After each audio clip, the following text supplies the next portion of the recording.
René Descartes foi soldado, matemático, filósofo e cientista. Nasceu em família rica na França em 1596 e faleceu no ano de 1650. Estudou os textos de Platão, Aristóteles e dos primeiros filósofos cristãos, como todo estudante de sua época. Mas ele se dedicou de forma especial à matemática e, aos 21 anos, já sabia praticamente tudo o que havia para se saber na área.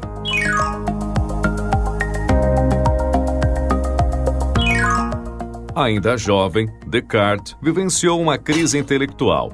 Ele percebeu que os filósofos procuraram pela verdade durante séculos, mas foram incapazes de chegar a uma conclusão sobre a qual todos pudessem concordar.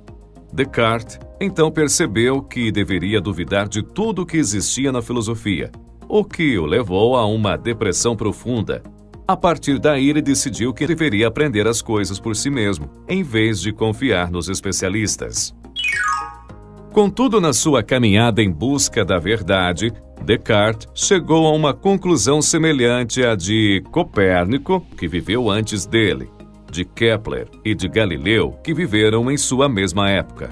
Essa conclusão era de que todos os eventos da natureza podem ser descritos em linguagem matemática.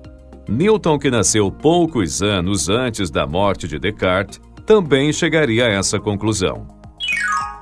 Mas por que Descartes considera que todos os eventos naturais, mesmo os mais complexos, podem ser expressos em termos matemáticos? Bom, Descartes foi o criador da geometria analítica. Integrando a geometria e a álgebra, ele tornou possível a representação de fenômenos astronômicos como as órbitas planetárias. Sentindo-se estimulado por seu sucesso na matemática, ele desenvolveu 4 regras para se chegar à verdade em qualquer área de conhecimento. Vejamos.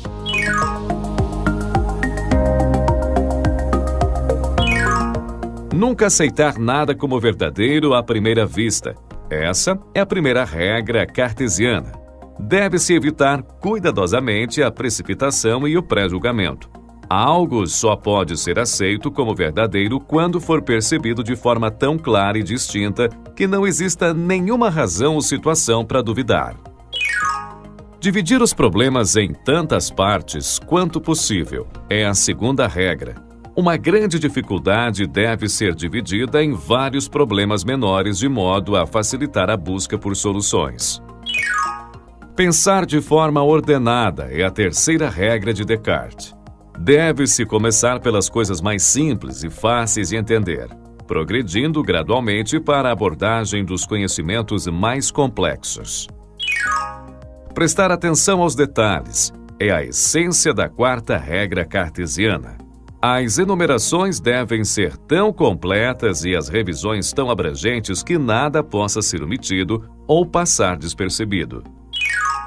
Munido com suas 4 regras, ele empreendeu uma trabalhosa busca intelectual pela verdade e chegou à conclusão de que a única coisa da qual podia ter certeza era de sua dúvida.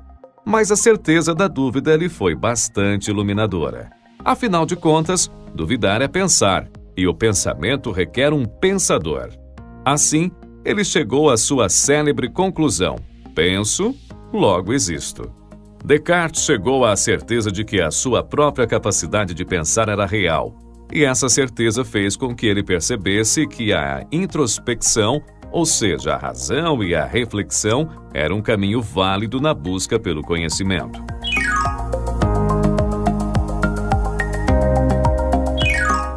Analisando os conteúdos do seu próprio pensamento, Descartes percebeu que algumas ideias apresentavam-se com tanta clareza e nitidez que mereciam ser aceitas como verdadeiras.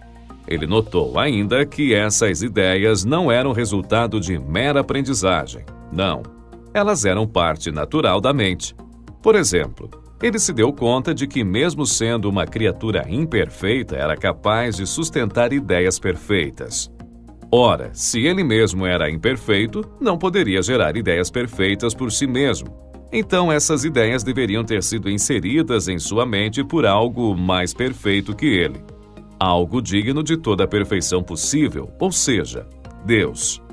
As ideias inatas, ou seja, ideias com as quais já nascemos, teriam sido colocadas em nossa mente por Deus.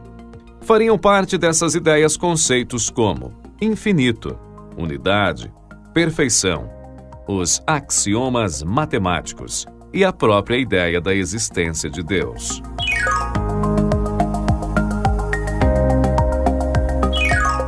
Descartes afirma que devemos confiar nas informações que obtemos através dos sentidos, ou seja, do paladar, do olfato, da visão e etc. Alguns filósofos afirmam que os sentidos nos enganam, mas Descartes pensa diferente. Como vimos, ele entende que Deus existe e que é perfeito. Bom, se Deus existe e é perfeito, ele jamais enganaria os humanos.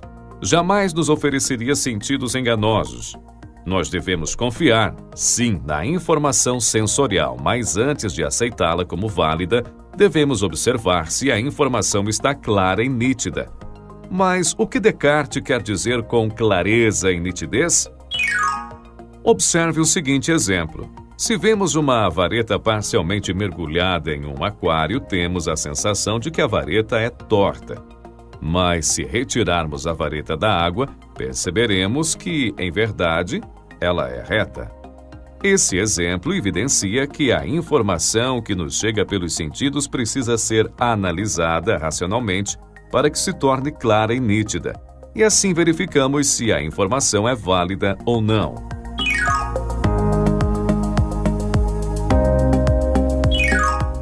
Note que o método de Descartes consiste em intuição e dedução. Intuição é o processo pelo qual uma mente objetiva e atenta chega a uma informação clara e nítida, ou seja, uma ideia sobre a qual não há mais dúvida. Uma vez que se chega a essa ideia, usa-se a dedução para se concluir outras ideias válidas a partir daquela primeira. Por exemplo, primeiro Descartes chegou à ideia de que Deus existe e é perfeito. Para ele, tal ideia estava clara e nítida. A partir dela, ele deduziu que Deus, sendo perfeito, não nos enganaria. Então poderíamos confiar em nossos sentidos. No próximo vídeo, conheceremos como Descartes entende a relação entre a mente e o corpo. Mas você pode acessar o texto complementar desse primeiro vídeo logo abaixo e saber um pouco mais sobre a vida desse grande pensador.